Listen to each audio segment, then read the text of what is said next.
What if I told you Michael Jackson wrote Billie Jean because a woman claimed he was the father of not one, but two of her twins? In the early 1980s, Michael Jackson was at the absolute height of his fame. Fans followed him everywhere. But among the thousands of adoring faces, there was one woman who truly terrified him. It all started with letters. Hundreds of them. At first, they seemed like innocent fan mail.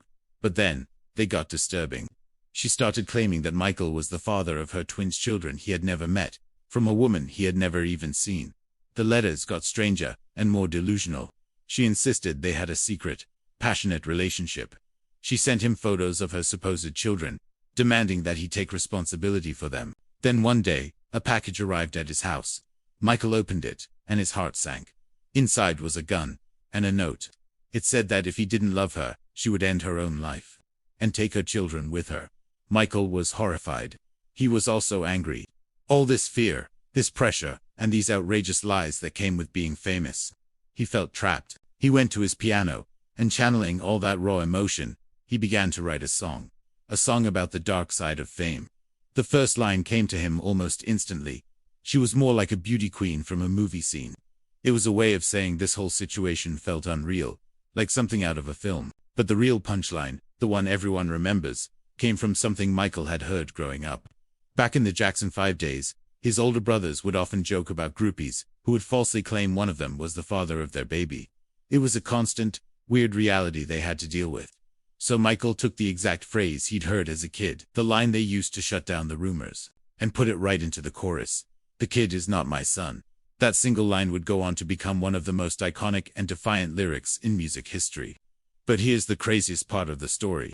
When Michael played the first demo for his legendary producer, Quincy Jones, Quincy actually wanted to delete the most famous part of the song, that unforgettable, pulsing bass line, the very heartbeat of the entire track.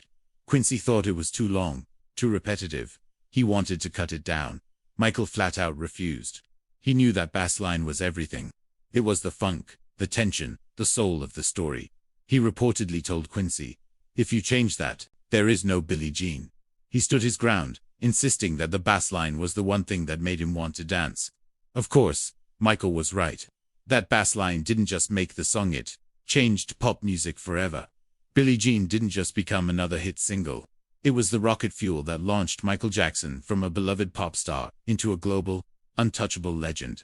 Think about it. The legendary Motown 25 performance, where he debuted the moonwalk for the first time.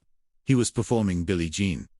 The song was the cornerstone of the Thriller album, the best-selling album of all time. And the music video for Billie Jean was so groundbreaking that it forced MTV to break its unofficial color barrier and start playing videos by black artists. All of it.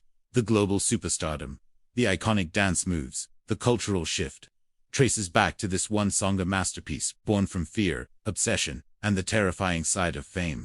So, next time you hear that iconic bass line, you'll know the chilling true story behind it. If you want more true stories behind the world's biggest songs, make sure to hit that like button, subscribe, and turn on notifications. It really helps the channel grow. And let me in the comments, which song's hidden history should I uncover next? Thanks for watching.